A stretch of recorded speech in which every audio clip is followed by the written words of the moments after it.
semuanya ada tapi kagak ada ijab kabul. Nah ini dalam mu'tamadnya tidak termasuk jual beli. Wahakata. Lah, tapi sekarang kita kok sering jual beli di toko, di kedai, di kantin, itu main comot aja. Kita ngambil sesuatu, kita langsung kasih di duitnya tanpa ada gobil tuh. Nah, itu kan kita sudah bahas pada pertemuan lalu, itu namanya apa? Al-mu'atah kalau bahasa fuqahanya.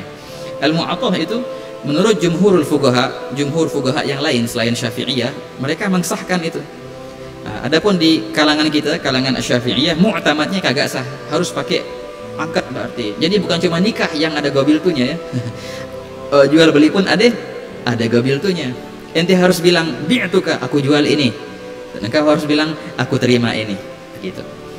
Itu akad namanya kan. Ini sering terjadi kalau seandainya kita jual beli barang yang besar, mobil, rumah, itu pasti ada akadnya tuh. Tapi kalau perihal yang sepele di warung-warung contohnya, masa iya harus akad dulu? Nah itu kan kita bahas ada khilaf. Jumhurnya mu'tamad mazhab Syafi'iyah mensyaratkan tetap harus pakai ijab kabul. Tapi pendapat Imam Nawawi dan juga pendapat Imam Ghazali, mereka tidak mensyaratkan. Nggak apa-apa deh, masih muskilah.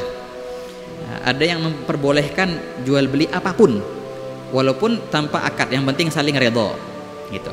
Ada yang mensyaratkan enggak, harus pakai akad bila mana itu barang-barang besar.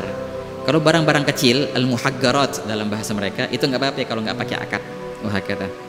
Nah, sekarang ini kalau kita bahas keseharian kita yang biasa jual beli tanpa akad, yaitu kita pakai pendapat daripada Imam Nawawi atau Imam Al-Ghazali atau ghairuh, dan banyak ikhwani di kalangan ulama Syafi'iyah yang membolehkan pelaksanaan jual beli tanpa akad. Wah kata. Pada pertemuan lalu Al-Faqih sempat kasih pertanyaan, ya kan? Tadi kita bahas bahwasanya rukun jual beli itu harus ada apa ya? Penjual dan pembeli, dan harus ada barang dan ada sighah. Ini nih. Nah, harus ada pelaksana akad dan harus ada barang dan harga, harus ada sighah. Yang namanya pelaksana akad kan ada dua tuh. Penjual sama pembeli. Sempat kita kasih pertanyaan pada pertemuan lalu. Kadang-kala kita di airport atau di banyaklah di samping-samping jalan ada tuh mesin isinya banyak minum-minuman. Jadi kalau kita mau membeli, kita tinggal masukin aja duit 5.000 contohnya, atau 10.000, pilih yang meneteng. Ini contohnya minuman ini, keluar dia. Sah nggak itu?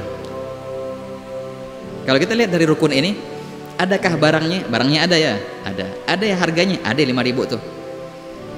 Kalau sighah, ya nggak apa-apa deh, kita pakai pendapat yang membolehkan mu'atah, boleh. Pembelinya ada, aneh pembeli. Penjualnya siapa? Masa iya robot ini? Masa iya kulkas ini menjadi penjual? Nah, ini jawabannya akan dibahas dalam pertemuan sekarang. Kita akan bahas syarat-syaratnya orang yang menjual dan orang yang membeli. Ringkasnya ya ikhwan, ya tergantung ente. Kalau mau pakai warok bagaimana? Kalau engkau mau berhati-hati lebih bagus. Tapi kalau kita lihat dari segi gias fikihnya, itu bisa saja, boleh-boleh saja, karena yang narok minuman itu ya manusia juga. Jadi seakan-akan dia walaupun dia tidak ada di situ, tapi dia sebagai penjual, yang narok minum-minuman itu sebagai wakil daripada yang mempunyai minum-minuman itu. Seperti gini contohnya, di beberapa tempat itu main amanah aja.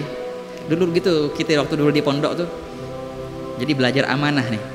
Jadi ada sepenjual, ya, dia jual makanan, sama dia ditaruh gitu, diletangin makanan atau buku ada apa, sampingnya ditaruh box kotak. Nah si makanan itu dikasih harga sama dia, ini 5.000, ini 10.000, ini makan makanannya, ini harganya, ini box, ditinggal sama dia. Yang si santri nyomot satu, tahu berapa harganya? Ya kasih 5.000, taruh di situ. Taruh di mana? Di boxnya itu. Itu nguji amanat kita. Pernah lihat kayak gitu? Itu biasanya ada kasus kadang-kadang kan. Ada orang yang iseng ngambil tapi nggak bayar.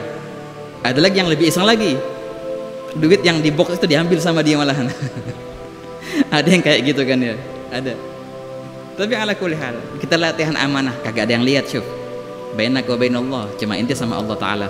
Ayo, amanat nggak? Ente ngambil ini, ente bayar, taruh situ. Masya Allah, alhamdulillah. Alhamdulillah, amanat semua yang di sana, baik pun itu makanan kah atau jual apa kah, alhamdulillah amanah. Dan itu sering kita lihat di sana. Nah, ya kayak gitu hukumnya. Ketika orang naruh makan makanannya, habis itu ditaruh harga-harganya, ditaruh tempat letak harganya, sudah ditinggal sama dia. Dialah yang penjual. Itulah si penjualnya. Begitu pula perihal tentang itu tadi, kotak kulkas tadi, yang kita pencet langsung keluar. Penjualnya mana? Enggak ada penjual. Lah ada kok penjualnya. Bukannya si robot ini penjualnya, ya kagak, enggak sah. Kalau si robotnya penjualnya, ada penjualnya. Itu tuh orang yang naruhin minuman itu di kulkas itu. Nah itulah sebagai penjual. Wah kira. Ya, jadi sah-sah aja ya. Yang penting entar lihat siapa si penjualnya ini dan pas nggak syarat-syarat sahnya jual beli.